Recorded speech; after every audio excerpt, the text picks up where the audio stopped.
Hello bachcho, let's read out the question first. During hockey practice, two pucks are sliding across the ice in the same direction. At one instant, 0.18 kg puck is moving at 16 meter per second, while the other puck has a mass of 0.14 kg and a speed of 0.8 meter per second. What is the velocity of center of mass of the two pucks? So basically क्या हो रहा है कि hockey के regarding practice की जा रही थी। अब दो पक्ष थे, एक का मास हमें यहाँ पर बोल दिया है लेट्स से कि m1 वो कितना है 0.18 kg के बराबर। सो वो किस वेलोसिटी के साथ मूव होने लगा, let's say v1 is equals to 16 metre per second से। अब वहीं पर वो जो दूसरा वाला पक्ष था, ठीक है, उसका मास हम मान लेते हैं m2 जो कि है 0.14 kg के बराबर। तो उसकी वेलोसिटी है v2 is equals to 3.8 metre per second के बराबर। सो हम बताना है the velocity of centre of mass for this two पक्स।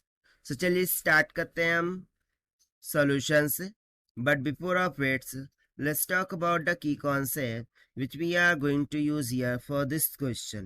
So इसमें हम velocity of center of mass का फॉर्मूला लगा देंगे जो कि हो जाता है m1v1 plus m2v2 divided by m1 plus m2 के बराबर, राइट। सो बस इसी कॉन्सेप्ट का हम यहाँ पर यूज करेंगे। बट देखिए वेलोसिटी एक वेक्टर क्वांटिटी है, इसीलिए उसमें डायरेक्शन होंगी, सो इसको हमने इस तरीके से रिप्रेजेंट कर दिया है। बट यहाँ पर एक्चुअली डायरेक्शन की कोई नीडनेस नहीं है। तो चलिए सबसे पहले तो मैं फॉर्मूला लिख लेता हूँ, that is velocity of centre of mass, that will be equals to ना m1 देखिए हमने ऑलरेडी नोट डाउन करके रखा था 0.18 मल्टीप्लाई बाय उसका वेलोसिटी कितना है 16 प्लस m2 कितना है 0.14 मल्टीप्लाई बाय v2 कितना है 3.8 divided by 0.18 plus 0.14, right?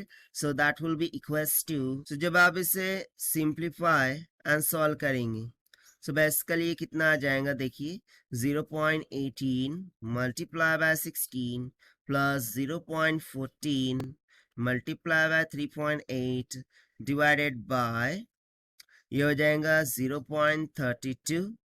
So after multiplying and simplifying, we get velocity of center of mass will becomes out equals to 10.6 metre पर सेकेंड। और ये हो गया हमारा आंसर जो कि हमने सॉल्व किया है by using the conceptual formula of velocity of centre of mass से। Now let us check the option. Now if you see that कि यहाँ पे ऑप्शन तो मैच ही नहीं हो रहे, बट हमारा कैलकुलेशन इज एब्सोल्युटली करेक्ट ही है, ठीक है, कैलकुलेशन ऐसे ही होगा और कैलकुलेशन एकदम करेक्ट है। सो मे बी ऑप्शन में कोई फॉल्ट हो सकता है। सो यहाँ पर हम किसी भी एक ऑप्शन को, ठीक है, फॉर्म कर लेते हैं कि लेट सपोज कि बी ऑप्शन में रॉन्ग है, यहाँ पर कुछ 10.6 इस तरीके से होना चाहिए। सो यहाँ से जो ऑप्शन बी है that will become correct. So from here option B will become correct. So this is the required solution. I hope you understood well. Best of luck. Thank you.